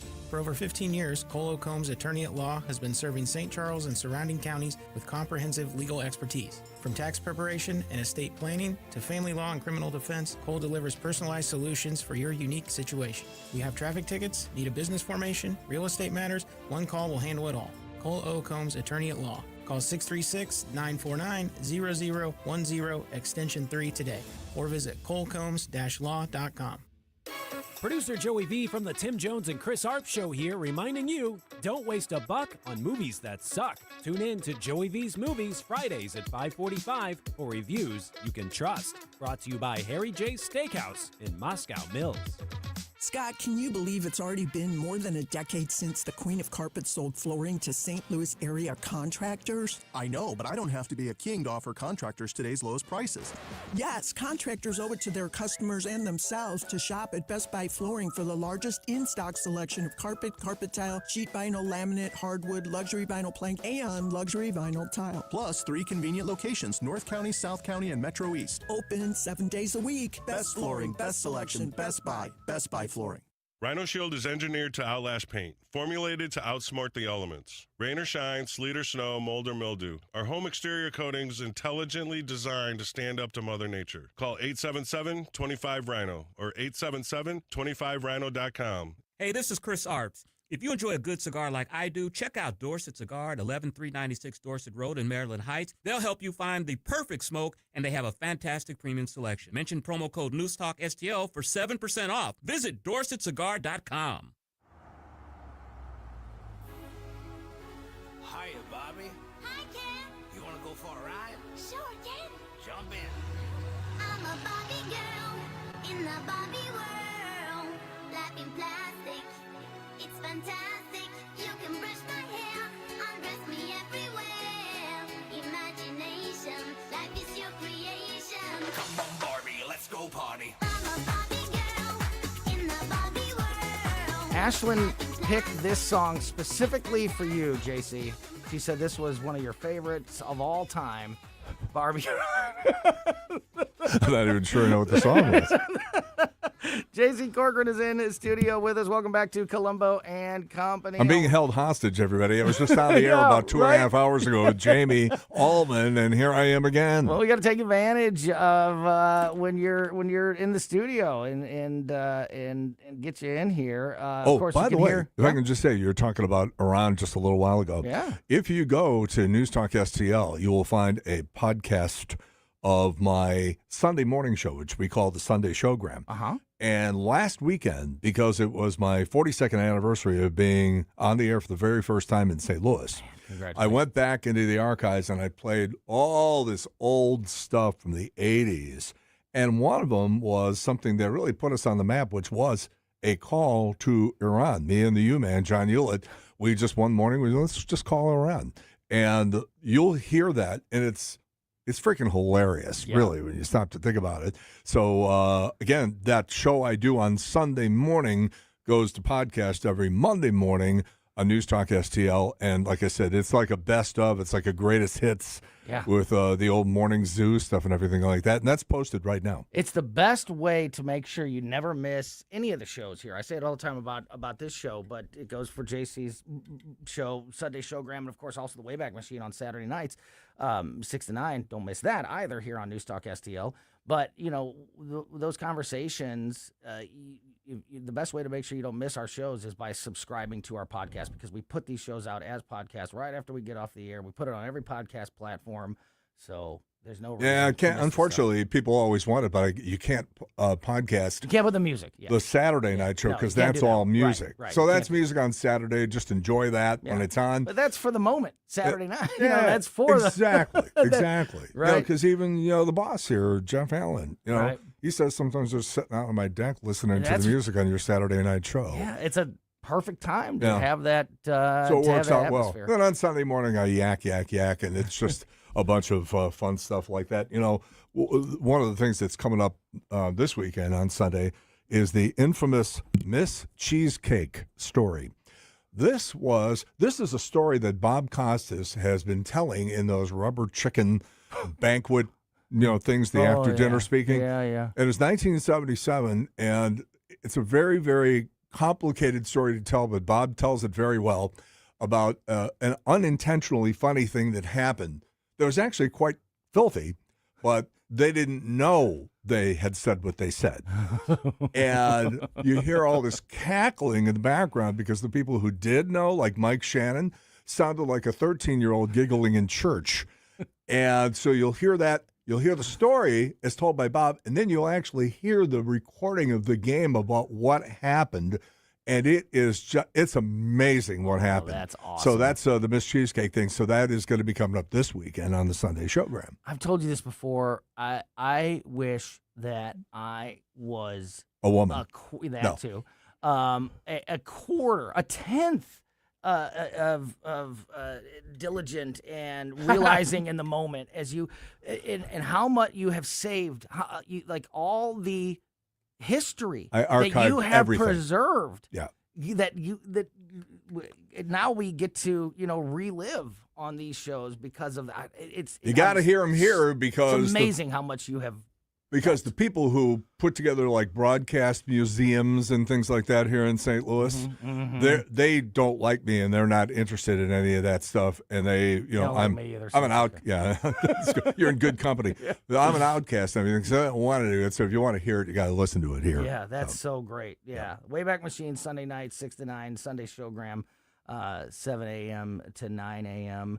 And JC, I mentioned, of course, this coming weekend is the annual Brian McKenna Memorial event. And I think we're going to be doing this in 10 years. Yeah, still. I totally agree, and it's great to see how much of an impact Brian had, and how that continues. Even he now. knew everybody, and everybody knew him, and everybody liked him. Yeah, maybe not Kevin Slayton because McKenna had put Slayton in a headlock at Rams Park once, but that's beside the point. True story, by the way. Yeah, but no, Brian was so popular. And for good reason, too. I was talking about this with Jamie earlier today. He did so much charitable work, and everything that you heard that he was doing charity-wise, he probably was doing 2 or 3 other things that you never knew anything about. Mm-hmm. They're going to put up a little plaque in Francis Park, by the way, honoring his legacy, I guess you would say. Yeah. So, again, we did this thing last year, we called it the first annual, which people will argue that that's not possible, but can't have first annual. But anyhow, so it went really well. We raised about $70,000. The crowd was between 3,000 and 5,000. Streets are blocked off at Mackland at Nottingham. Park wherever you can park. I mean, it's tough, but you can do it. And 2 until 7, and all the restaurants from the neighborhood, all the bars, those margaritas last year. Those people are coming back. Just watch out. They're lethal. Just the way I like them. Yeah. And food to eat, and you're almost guaranteed to run into somebody famous, celebrity, like media people. Yeah. A lot of the people who were Brian's friends were people from radio and TV, and they all showed last year. I mean, I was shaking hands like crazy. That's so people cool. I hadn't seen in years, and that's going to be the case again. And again, all of the proceeds for this thing go to a bunch of Brian McKenna's charitable organizations like the Megan Meyer Foundation and Long Branch Elementary, Nottingham High School, Friends of Francis Park, places like that. So last year we had like 1 sponsor. This year we got 5. Fix Newton, great cover band. Played last year. They're back again this year. They're sensational. Great sound system. Everybody just sort of hanging out and just enjoying the day. By the way, check the weather forecast. Partly cloudy and 82. Oh, baby. Could not ask for better weather for this whole thing. So, again, streets blocked off, Mackland at Nottingham, and this is the second year, and come on down because it really was something special last year. And it must have been, too, because 2 of the TV stations, it was their lead story on the 6 o'clock news. Good. So somebody was interested. Positive news. Leading Yeah, so hopefully we get to, get that kind of reception again this year. Is there a website or a social media page that people can, if they want to get the, there's have the right details not and all anything that? dedicated to it, but if you just go to my Facebook page, Yeah. the Showgram with J.C. Corcoran, all of the information is there. But, at the same time, it's really easy. It's 2 to 7. It's Mackland at Nottingham. Come on down and be thirsty and be hungry and get ready to shake a lot of hands and just enjoy the day outside. Street parties, they can be good or they can be stupid, depending on who's running it and what the neighborhood is. This thing was the best you could have asked for. Yeah, and I'm sure it will be that again because that's the kind of vibe and atmosphere that Brian created with his friends and your family. Vibe attracts your tribe. That was his saying. Your vibe attracts your tribe. And I think it's true, by the way. And, everybody sort of comes in with that. Let me tell you, there's people I don't even like that I shook hands with last year because it was like the goodwill was just overflowing. Yeah. It was great. That is great. Yeah. We just have a couple minutes left here with J.C. Corcoran. You mentioned the UMAN a minute ago. We had Mark on as we do every Wednesday. Did you lose a bet? A few minutes ago. Yeah, exactly. Yeah, a lifetime-long one. UMAN, 50 years on one radio station, KC95. KC95 being around for 50-plus years is amazing. One person at the same spot. I know he was your partner. Unprecedented. It's unprecedented. That's insane. There is a National Radio Hall of Fame that I have been browbeating the guy who runs that organization out east because everything is New York and L.A. And satellite radio and these guys that maybe they sounded good in 1974. They sound like hell now, but, they have this legacy that they carry with them. And it's just those same people over and over again making the same decisions. And it's like, here you got a guy who's really being discriminated against because he's not in a major city. He's in St. Louis. But what you just said, over 50 years at one radio station, plus, 40 years doing the public address stuff at Busch Stadium and, all of the stuff that John's been involved in. I keep telling this guy, you don't know what you're doing. Maybe I should change my approach. Yeah, it is truly just incredible what he's been able to accomplish and the consistency to be with Casey for that long, and for Casey to be. I gave him that name, by the way. He was so excited. Oh yeah, I gave him that name. Also, we called. I can't take credit for this, but Jamie Allman's nickname when we were doing the show together on KSD was the Acid Monkey.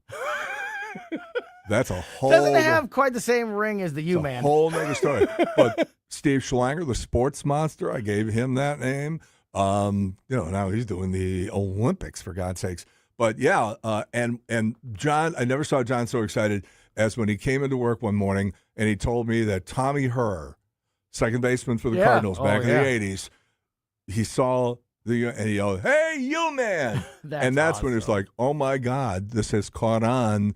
The ball players are calling me the U-Man, and he, still calling him that today. That's super cool. J.C. Corcoran, great to see you. Thanks for coming in. Pleasure being seen. Tune in every Saturday night, 6 to 9 for the Wayback Machine. Sunday mornings for J.C.'s Sunday Showgram, 7 to 9 a.m. All here on News Talk STL, and get out and enjoy just a really positive, great day this weekend with the Saturday Brian McKenna Memorial. Yeah, absolutely. Thank you so much, J.C. Colombo and Company, back tomorrow at 2. In the meantime, keep it here. Larry's commentaries next, then the Tim Jones and Chris Arp Show. John Bill Roofing reminds you we are in the stormy season, and that means if you have even the smallest leak in your roof, you could soon have a much bigger issue. Call John Bill to make sure that your biggest investment is protected. That call can save you major dollars. If you do get hit during a storm, John Bill has a rapid response team. Call 1-800-NEW-ROOF. 1-800-NEW-ROOF. 1-800-NEW-ROOF, John Bill. This is Larry Connor's commentary on News Talk STL. During the shooting at the correspondence dinner, one reporter hiding under a table said, "I hope they kill the MFer." She was talking about Trump. Tennessee Congressman Ogles tells that story and says a woman was hoping when she quit hiding, she would stand up and see Trump dead. He did not name the reporter nor her company.